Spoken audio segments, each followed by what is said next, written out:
Alhamdulillahi Rabbil Alamin. Wassalatu wassalamu ala asrofil anbiya'i wal mursalin wa ala alihi wa sahbihi ajmain amma ba'du. Segala puji bagi Allah Subhanahu wa ta'ala yang senantiasa memberikan kita nikmat, yaitu nikmat iman dan nikmat Islam.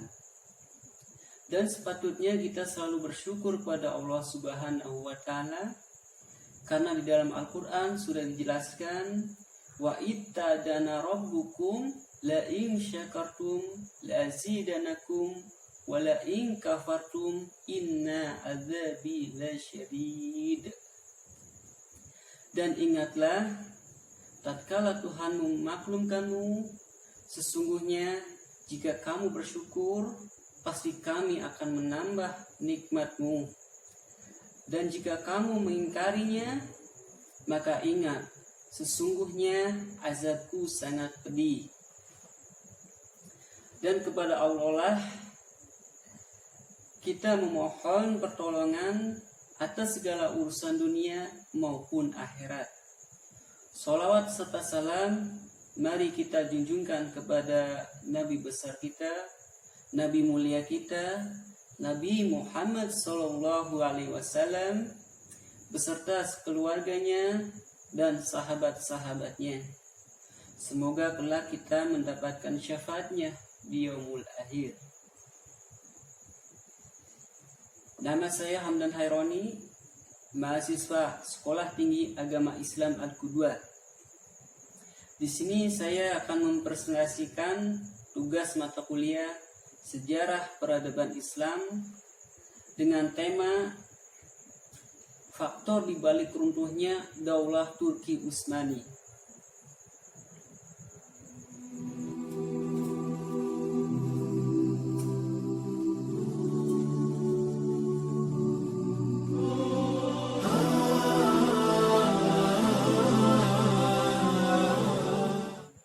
Runtuhnya Daulah Turki Utsmani. Sebelum saya menerangkan tentang runtuhnya Daulah Turki Utsmani, sedikit saya akan menjelaskan sejarah awal Daulah Turki Utsmani. Dinasti Turki Utsmani berasal dari suku Qais Agus yang dipimpin oleh Sulaiman Shah, upaya menghindari serangan Mongol yang sedang berusaha menguasai dunia Islam. Sulaiman Shah dan sukunya diminta perlindungan kepada Jalaluddin, yaitu dinasti Khawarizmi, di daerah Transoxiana. Jalaluddin meminta agar Sulaiman dan anggota sukunya tinggal di Asia Kecil, masih dalam menghindari serangan Mongol. Kemudian mereka pindah di Syam. Dalam jangka waktu kira-kira 3 abad, mereka pindah ke Turkistan, kemudian Persia dan Irak. Mereka masuk Islam sekitar abad ke-9 ataupun ke-10. Ketika mereka menetap di Asia Tengah di bawah tekanan serangan-serangan Mongol pada abad ke-13 Masehi. Mereka melarikan diri ke daerah barat dan mencari tempat pengungsian di tengah saudara-saudara mereka, orang-orang Turki Saljuk di daratan tinggi Asia Kecil. Di bawah pimpinan Ertugrul, mereka mengabdikan diri kepada Sultan Alauddin II. Sultan Saljuk yang kebetulan sedang berperang melawan Bizantium, berkat bantuan mereka, Sultan Alauddin mendapat kemenangan atas jasa baik itu. Alauddin menghadiahkan sebidang tanah di Asia Kecil yang berbatasan dengan Bizantium. Sejak itu, mereka terus membina wilayah barunya dan memilih kota Syukur sebagai ibu kota. Setelah Ertugrul wafat pada tahun 1288 Masehi, kepemimpinan dilanjutkan oleh putranya yaitu Utsman pada tahun 1300 Masehi. Mongol menyerang dinasti Saljuk dan Sultan Alauddin II mati terbunuh. Sepeninggalan Sultan Alauddin, Saljuk terpecah menjadi dinasti-dinasti kecil. Dalam keadaan demikian, Utsman menyatakan kemerdekaannya dan berkuasa penuh atas daerah yang dikuasainya. Maka sejak itulah kerajaan Utsmani dinyatakan berdiri pada penguasa pertamanya adalah Utsman yang disebut juga dengan Utsman I. Dan Utsman I mengumumkan dirinya sebagai Perdana Syah Ali Utsman atau Raja Besar keluarga Utsman tahun 699 Hijriah atau 1300 Masehi. Setapak demi setapak wilayah kerajaan dapat diperluas. Ia melakukan ekspansi ke daerah perbatasan Bizantium dan menaklukkan kota Brasaka tahun 1317 Masehi. Kemudian pada tahun 1326 Masehi, kota Brasaka dijadikan ibu kota kerajaan. Demikianlah sekilas awal kerajaan dari Turki Utsmani. Kita lanjut ke pembahasan inti, yaitu faktor runtuhnya Daulah Turki Utsmani. Beberapa faktor yang mengalami kemunduran dipicu dari faktor internal kerajaan tersebut, yaitu Turki Utsmani mengawali eksistensinya dengan kehidupan yang baik. Para pejabatnya adalah orang-orang yang memiliki spirit Islam yang tinggi. Dengan spirit itu, mereka sukses memperluas wilayah kekuasaan. Menghadapi tentara salib dengan penuh kewibawahan, mewujudkan janji-janji kemenangan Allah, menundukkan pemimpin-pemimpin kafir, dan menggagalkan persekongkolan mereka atas kaum muslimin, serta membuat gentar Eropa dengan penuh ketakutan dan kepanikan. Kedisiplinan para prajurit juga salah satu faktor kemenangan sebagaimana ada pada masa Sultan Muhammad II. Mereka juga adalah prajurit yang dimiliki gairah dan semangat Islam yang kuat.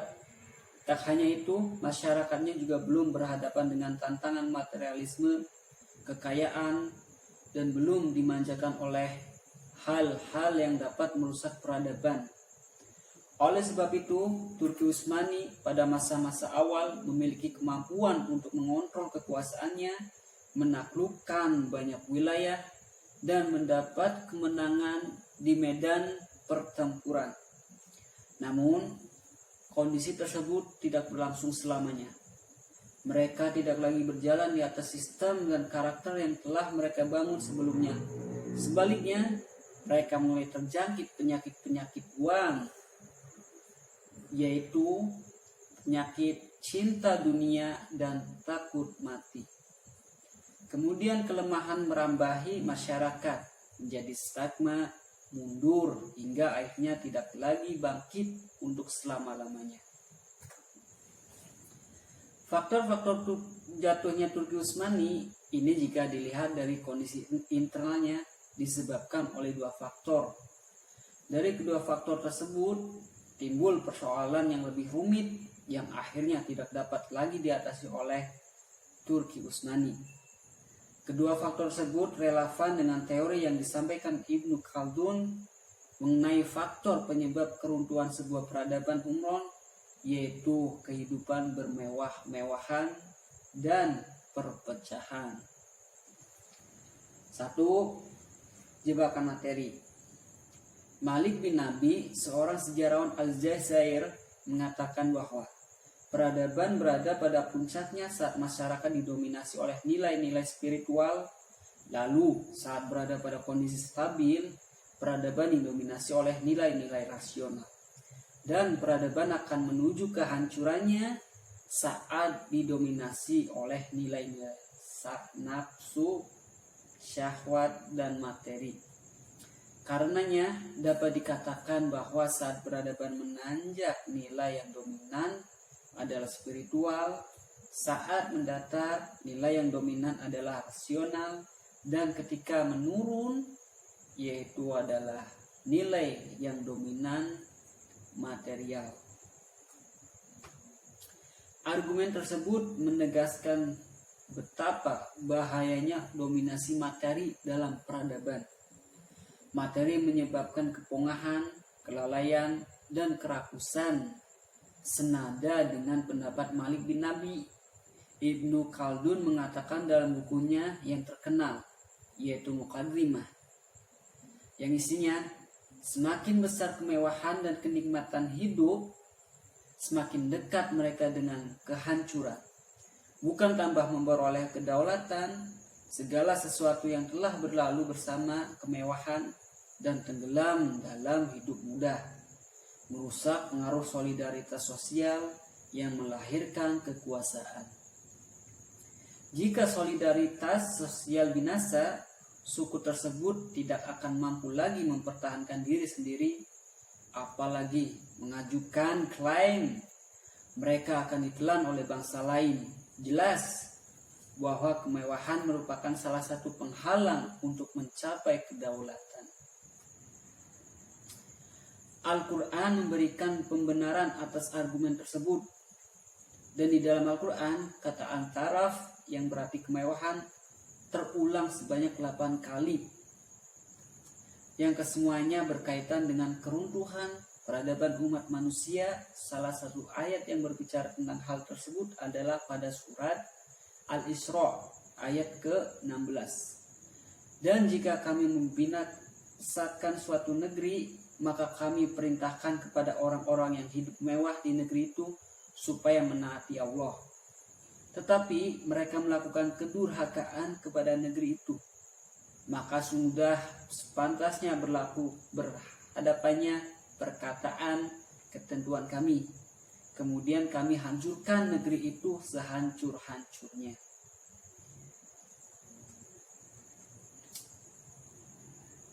Gaya hidup mewah tampak pada pembuatan istana Dolmabahce yang biaya pembuatannya sama dengan 35 ton emas.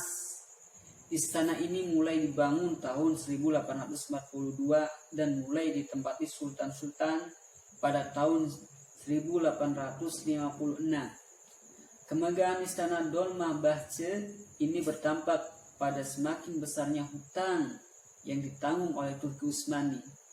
Banyaknya pembangunan gedung-gedung pada masa pemerintahan Sultan Abdul Majid yang berbiaya sangat mahal. Ini menambah beban kas negara Turki Utsmani. Hal ini mendorong pemerintah Turki Utsmani melakukan pinjaman asing dengan bunga yang sangat tinggi dan secara otomatis memperbesar jumlah utang di luar kemampuan Turki Utsmani. Sejak pemerintahan Sultan Abdul Majid hingga Sultan Abdul Aziz, jumlah utang Turki Utsmani mencapai 250 juta lira emas, dan negara yang menjadi pendonor terbesar adalah Inggris dan Prancis. Hal ini menimbulkan ketergantungan yang besar Turki Utsmani kepada negara-negara tersebut. Utang benar-benar telah menyandera kedaulatan Turki Utsmani. Semuanya berawal dari peran seorang bankir Yahudi bernama Isaac Komando. Dia adalah seorang yang memiliki hubungan dekat dengan tokoh-tokoh Tanzimat. Dominasi para banker Yahudi sejak tahun 1850 mulai merambah pada sektor sosial. Mereka mulai menetapkan syarat pinjaman dengan jaminan transformasi sosial kepada kerajaan Turki. Dampaknya, sejak saat itu tidak berlaku lagi jizyah sebagai penerimaan negara. Awal hidup bermegah-megahan memperuntukkan hawa nafsu, lalu sifat itu menimbulkan pemborosan. Ketika pemborosan telah melampaui batas dan kas negara tidak mencukupi, maka berutang menjadi salah satu pilihan. Utang inilah yang membuat kerajaan Turki Utsmani bergantung pada pihak lain dan tidak memiliki wibawa. Meskipun Sultan Abdul Hamid II mampu memperkecil jumlah hutang kerajaan Turki Utsmani hingga sisa 30 juta lira emas, tapi kewibawahan Turki Utsmani sudah terlanjur padam dan sulit untuk dikembangkan.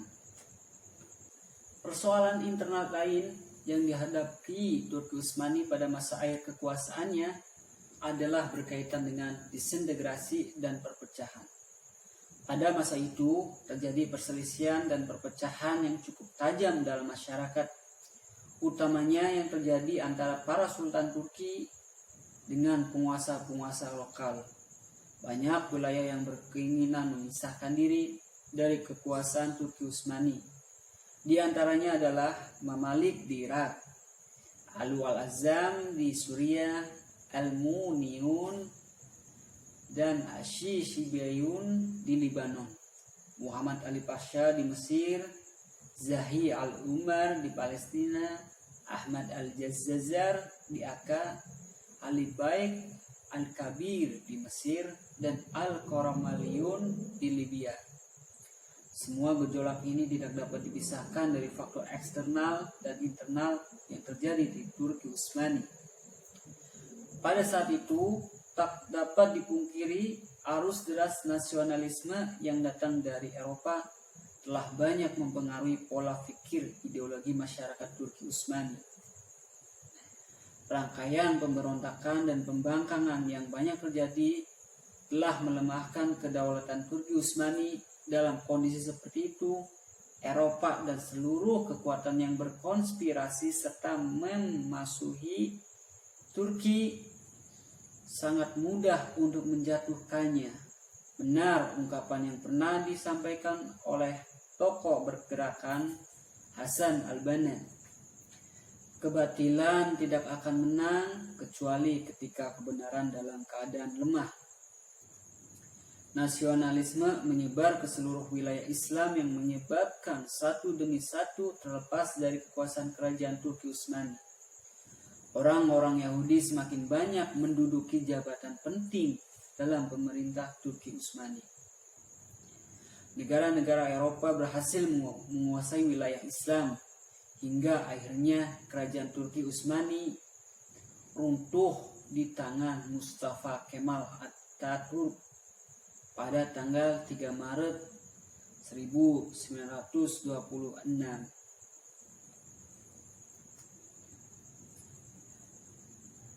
Dari sini kita bisa ambil kesimpulan. Ibnu Khaldun pernah mengatakan, jika sesuatu dinasti telah mencapai usia tua, maka tidak dapat dihilangkan.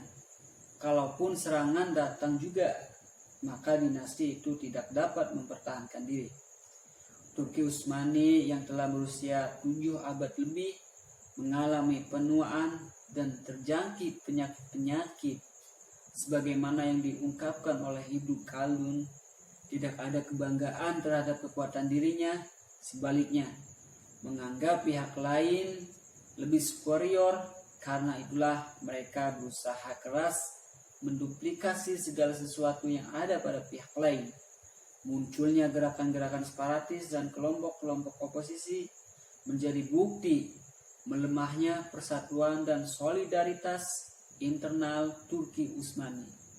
Pada saat-saat seperti itu muncul gerakan rahasia clandestine yang meruntuhkan kekhalifahan Turki Utsmani. Demikianlah pembahasan tentang runtuhnya Turki Utsmani. Bila ada kata-kata yang tidak enak ataupun ada isi di dalam cerita ini yang salah, mohon maaf. Wabillahi taufiq wal hidayah. Assalamualaikum warahmatullahi wabarakatuh.